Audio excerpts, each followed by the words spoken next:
Okay, let's dive in. Picture this. Antwerp, Belgium.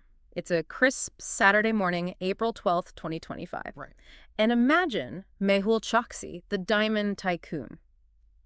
Maybe he's enjoying a coffee, thinking, the worst is behind him. Thinking he's finally got some breathing room in Europe, perhaps? Exactly. And then suddenly his whole world just shifts. Belgian authorities step in. Acting on India's requests, which have been building for Their years. persistent demands. It's like something straight out of a movie, isn't it? A financial thriller playing out. It really is. And that moment, that capture, is the culmination we're focusing on. Absolutely. So this deep dive is all about unraveling that story, Choksi's apprehension in Belgium, and the massive 13,000 crore banking scandal that led him there. The sources paint quite a picture, don't they? From this, celebrated jeweler to international fugitive. They really do. Our mission today is basically to unpack this whole intricate case. We want to look at the key events, understand the financial side of things, but keep it clear, no jargon overload. And really grasp why this story has captured so much attention beyond just the headlines. Exactly. We're going to connect the dots, right? From the first signs of the scam in Mumbai all the way to this, well, quite dramatic capture in Belgium. And it really highlights, I think, the sheer complexity of pursuing financial crime across borders these days. It's not straightforward. Not at all. So let's rewind. Let's go back to Mumbai, 2018. We need to talk about the Brady House branch of Punjab National Bank, PNB. Okay. Now, the picture we get is that this wasn't just any bank branch. This was ground zero, the epicenter of this colossal fraud. It's kind of staggering to think that something of this magnitude could allegedly originate from one single branch of such a major public bank. It really is. You imagine the daily banking happening, people coming and going, totally unaware of this financial earthquake supposedly rumbling underneath. It points to either a massive systemic failure or significant collusion, doesn't it? Precisely. And at the core of this alleged scheme, Mehul Choksi and his company Gitanjali Gems. Not some small outfit. This was a big name. A major player in the jewelry world, synonymous with luxury for many in India. And we also have to talk about his nephew, Nirav Modi. His role seems absolutely central to the whole thing. Yeah, the two seem to be operating in parallel or perhaps in concert. It raises huge questions about the checks and balances, or lack thereof, within the bank at that time. So how did it work? The main tools, allegedly, were these things called letters of undertaking, LOUs, and foreign letters of credit, FLCs. Right, these sound technical, but they're essentially bank guarantees. Think of it maybe like a bank vouching for someone saying, yeah, we'll back this deal. But in this case, these guarantees supposedly let Choksi and Modi get huge loans from banks overseas, all based on PNB's say-so. And the critical part, allegedly, is that this was done without the proper collateral, without the usual check. Exactly. And apparently with the help of some bank officials who were, let's say, complicit. It's like getting an unlimited credit line with just a nod and a wink. Which is completely against standard banking practice.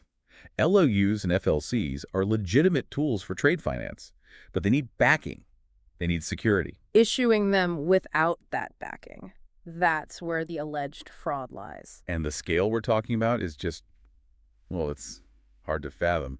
13,000 crore. 13,000 crore. To put that in perspective, I mean, what could you do with that? You could probably fund major infrastructure projects, maybe build countless schools or hospitals. Or fund a whole slate of Bollywood blockbusters, probably. It's an astronomical sum. And instead, this river of cash allegedly just vanished, funneled into shell companies, overseas accounts, a complex web designed to hide it.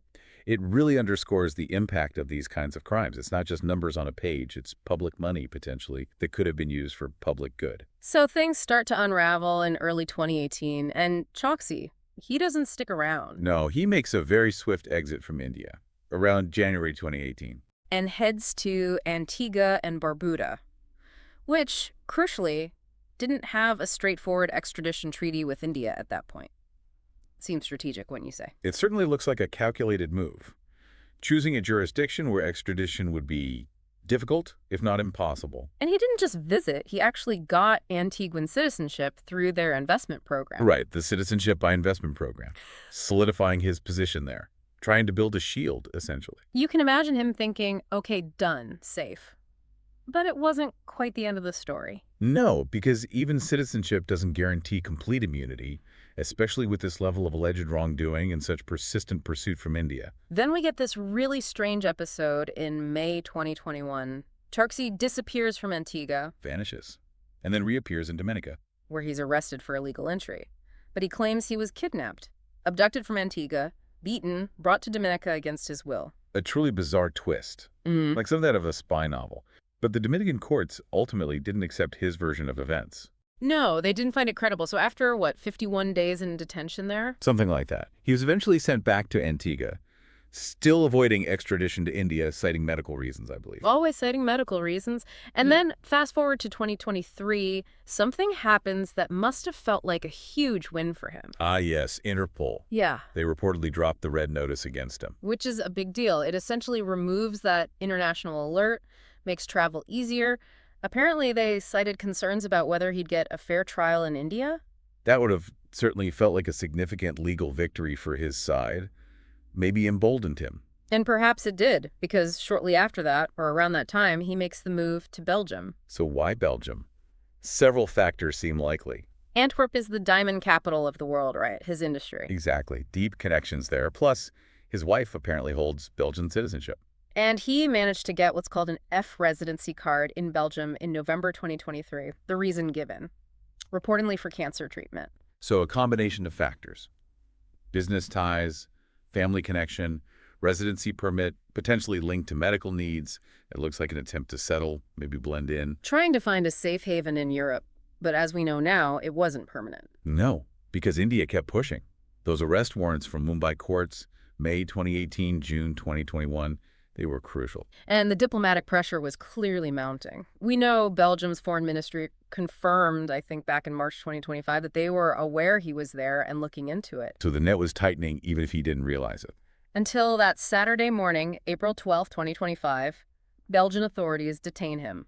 And the irony, it happens while he's in a hospital receiving medical care. It's quite the dramatic culmination, isn't it? Apprehended while seeking treatment. It just underscores that the legal reach was still there, despite everything. Absolutely. So let's just recap the core charges here. Based on what the ED and CBI have filed, it's not just a simple default. No, it's much broader.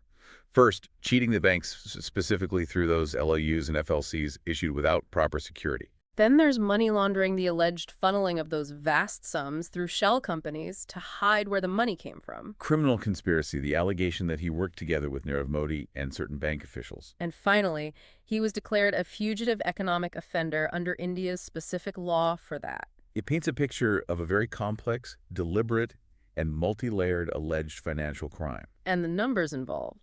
The ED pegs PNB's direct loss linked just to Choksi at over 6,000 crore. That's part of the larger 13,850 crore figure often cited for the whole scam. And while authorities have seized assets, properties, a mall, etc., worth around 598 crore initially. And it reportedly sold or restored properties worth over 2,500 crore by late 2024. There's still a huge gap, isn't there, between the total amount allegedly defrauded and what's actually been recovered so far. A massive gap, which highlights how difficult it is to claw back money once it disappears into these complex international networks. Proceeds of crime on this scale is incredibly challenging. It takes years, immense resources, and international cooperation. And we mentioned Nirav Modi several times. His connection is vital here. Absolutely. Choksi's nephew, allegedly the co-architect, running a very similar operation through his own company, Firestar Diamonds, targeting the same bank branch. And Modi, of course, is currently fighting his own extradition battle from a jail in London. Right. So you have both the uncle and the nephew implicated in these massive parallel frauds. The CBI investigations suggest their company's operations were closely linked. Yeah, sources mention testimony from insiders like Vipul Chitalia from Gitanjali and Gokulnath Shetty, that key PNB official who was allegedly involved. Testimony suggesting a very coordinated approach, almost like a joint venture in alleged fraud. Which brings us back to why this matters to everyone, not just those involved in finance or diamonds. Precisely. Why should the average person care about this? Well, PNB is a public sector bank.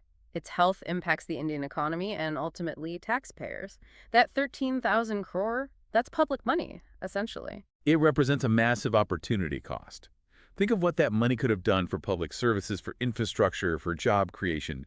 It's a tangible loss. Exactly. Forget islands or coffee. Think schools, hospitals, roads. And beyond the money, this whole affair just blew massive holes in the perception of India's banking system security back then. It was a huge wake-up call. How could this happen? It forced regulators to tighten things up significantly post-2018. New rules, more oversight. So what happens now? Legally, I mean. Choksi's in detention in Belgium. Expect legal battles. His lawyers will likely apply for bail immediately, probably citing his health conditions again. That's been a consistent theme. And they'll fight extradition, won't they? Arguments about fair trial prospects in India, maybe conditions in Indian jails. The usual playbook for these cases. Absolutely. We saw prolonged proceedings in Antigua based on similar arguments. They'll explore every legal avenue in Belgium. But India seems very determined. They have the non-bailable warrants, detailed charge sheets, and they're pushing hard diplomatically. They are. But Belgian extradition law is known to be quite stringent, and his residency status there adds another layer of complexity.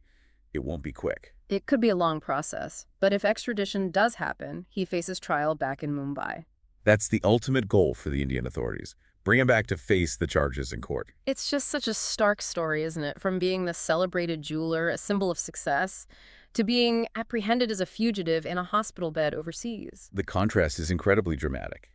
It's a cautionary tale, perhaps, about accountability, no matter how high someone flies. And his capture, it does send a message, right? That economic offenders can be pursued across borders. It might not be easy, it might take years, but it can happen. It definitely signals a stronger international resolve to cooperate on these kinds of cases.